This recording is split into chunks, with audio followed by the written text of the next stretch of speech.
como que hay otra preparación nueva. En realidad, la preparación nueva que está como en el mercado es una de esas que es la de los estimulantes, que es el PicoPrep, que capaz que la habrán escuchado. Esa es la más nueva, que requiere tomar menos líquido y que tiene ese gusto como ananá. Esa es la más nueva. ¿Cómo es que se llama esa, perdón? PicoPrep. PicoPrep. Yo soy la que hice la primera pregunta que leyó la doctora Yade, que refería a si la preparación te puede llevar a un empuje. Porque yo en realidad, yo soy colitis con estreñimiento.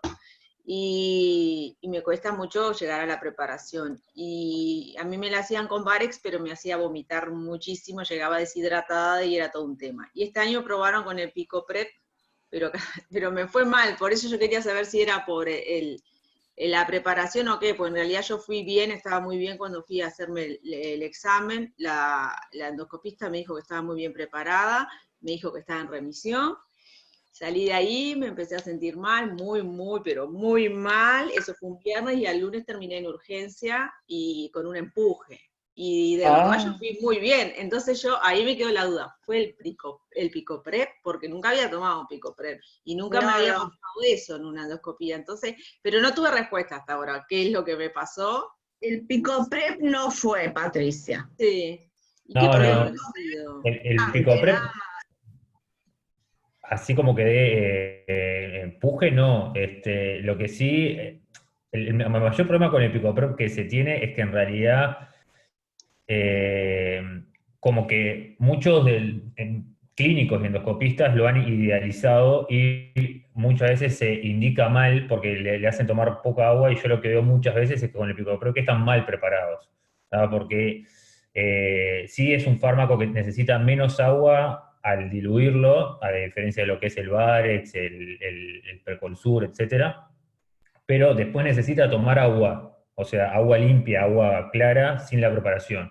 Y la mayoría de los pacientes después no lo hacen, se cree que con eso ya está. Entonces, en realidad, el agua es necesaria para el barrido, es necesaria. Entonces, muchas veces llegan mal preparados por mala indicación de cómo es no es tampoco que sea mágico, de que uno toma 1 litro y con eso ya está. No, tampoco es así. No, la Ese es el indicación principal en mi caso inconveniente. fue buena, o sea, la cantidad de litros que tenía que tomar era lo mismo que con Varex, lo único que era agua y no lo que tomas con Varex, no, que es horrible. Pero, no, a mí esa fue mi pregunta porque quedé con ese interrogante de qué me pasó y le tomé idea al PicoPrep cuando en realidad la preparación fue fabulosa, ¿no? Digo, pero no sé qué es lo que pasó, porque en realidad ese lunes me hicieron los exámenes de sangre, me dieron mal, que estaba en empuje, pero todo lo que es la parte radiológica y todo me dio que estaba bien. Entonces, no sé. El No, por eso...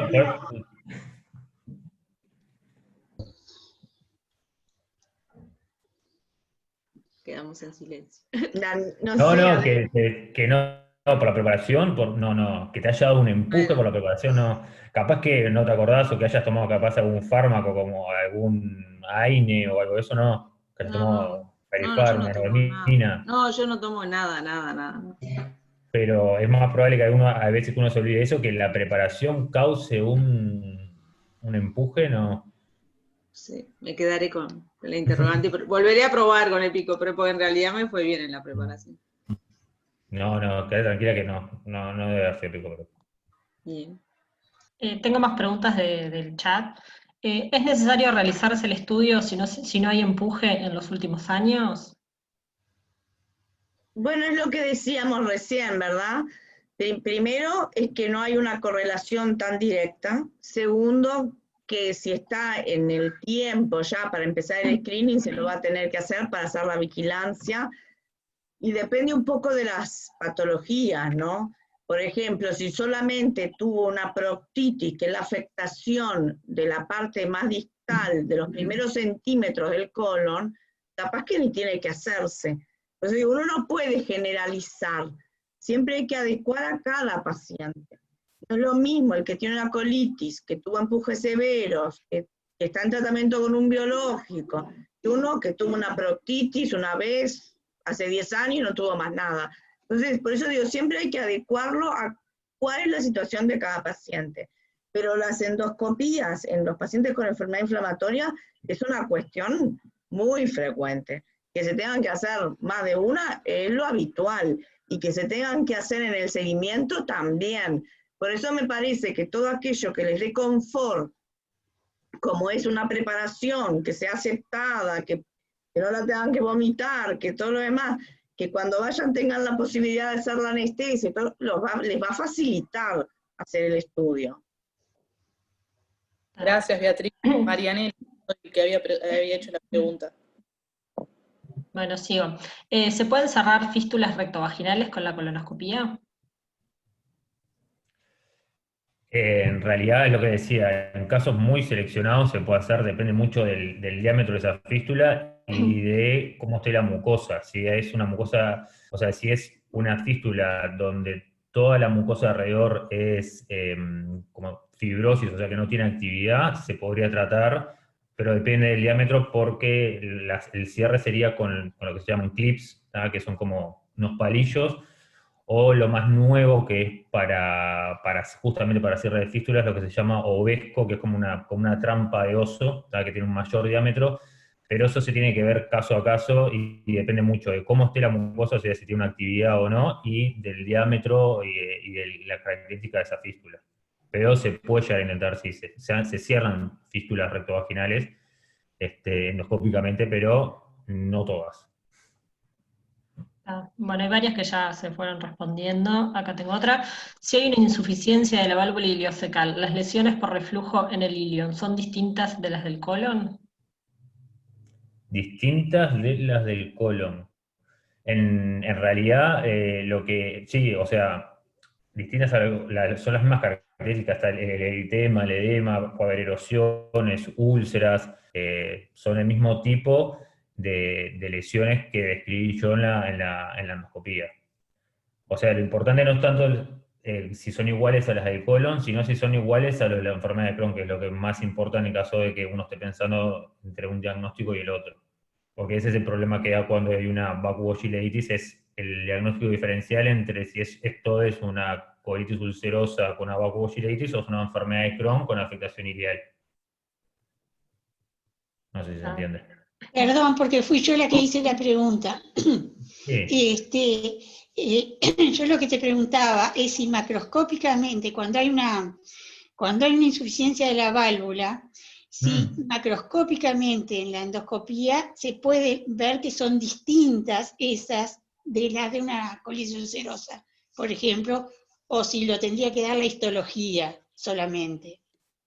En los casos, o sea, entre lo que es la afectación por la vacuoleitis, o sea, por esa insuficiencia, Sí. y lo que es la afectación de lo que es la enfermedad de Crohn, las características endoscópicas son muy similares, o sea, es muy difícil decir una cosa o la otra. La histología va a servir, igual tampoco sirve 100% porque el diagnóstico histológico es muy difícil que lo haga la histología. También es un poco lo clínico, lo evolutivo y volver a evaluarlo endoscópicamente, después, por ejemplo, un tratamiento, de ver si eso disminuye. O sea, no es algo como estático, obviamente la histología sirve, pero tiene que seguirse caso a caso para ver después si es una colitis ulcerosa o con una vacuoleitis o es una enfermedad de Crohn. Bueno, gracias. No la es duda de 40 años, no, Beatriz, mi duda de 40 años. Porque la vacuoleitis tiene algunos requisitos para llamarle vacuoleitis. Primero que tenés que tener una colitis de todo el colon. Sí. ¿Sí? Segundo, que la vacuoleitis en general lo que ves son erosiones. No vas a ver úlceras longitudinales, estenosis, ¿sí? Son lesiones más leves. Y esas leves son las que son más difíciles. Porque bueno, si vos tenés úlceras longitudinales, estenosis y qué sé yo, no. Claro, no, yo te hablaba de las leves. Pero cuando son esas pequeñas erosiones, poquitas, mínimas, bueno, ahí es donde se puede plantear la duda. Y sí, son difíciles. Bueno, una duda de 40 años. Y sí. Acá tengo otra pregunta, ¿qué pasa si hay una estenosis y realizamos la cápsula endoscópica? O sea, en realidad esa la pregunté yo, si un paciente con Crohn se hace una cápsula Bueno, endoscópica, si hay alguna preparación especial, porque me imagino que no sé qué pasa si te puede quedar Claro, trancada. en general, si hay una estenosis, la cápsula se puede trancar. Esa es la realidad. Ahora, si hay una estenosis, hay dos cosas. Uno, que podés tener algún síntoma de que tenés la estenosis, y ahí no te la van a hacer. Y si no tenés síntomas, en general te van a pedir un estudio radiológico previo para ver que realmente no haya estenosis. Si bien ahora se discute, y qué sé yo, y qué sé cuánto, pero en general, como cosa general, en un paciente que ya tiene un diagnóstico conocido, que ya tiene, ¿verdad?, una enfermedad establecida, en general se va a hacer un estudio radiológico antes de hacerle una cápsula. La cápsula es más bien para aquellos casos donde vos tenés una sospecha de la enfermedad y los estudios fueron negativos. Es decir, le hiciste la colonocoilioscopía, le hiciste la enteroresonancia, le hiciste todo y todo es negativo. Ahí la cápsula te puede aportar lesiones mínimas que no fueron vistas por los otros estudios. Cuando tenés una enfermedad clara, establecida, en general, vas a los estudios para valorar si hay o no complicaciones o respuestas a los tratamientos. Después, lo otro, como para agregar a lo que decía Beatriz, es que en los casos de que se necesite o que queden esas dudas que se necesite la cápsula, está la posibilidad de previamente a la ingesta de la cápsula, hay otro tipo de cápsula que es una cápsula biodegradable, que se llama Patency, que tiene el mismo diámetro, todo que la cápsula que se utilizaría para valorar la mucosa, que lo que tiene una parte metálica y lo que se va es para ver si pasa o no en el caso que se sospeche una estenosis, ¿sí? Y lo que se hace después es una radiografía para ver dónde está esa cápsula. ¿Ah?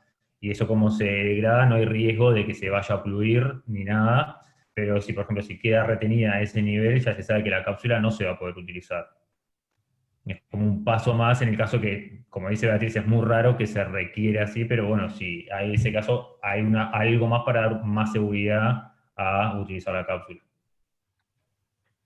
¿Es una radiografía simple? Lo que... Es para ver dónde está la cápsula. Sí.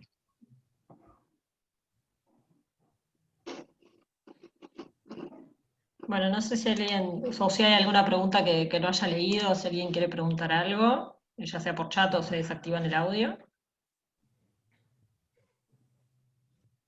Bueno, muchas gracias, Adrián. No, por nada, Sí, un muchas gusto. gracias. Bárbaro. Nos vemos en la próxima. Bueno, nos vemos, gracias. Que Chao. pasen bien. Chao.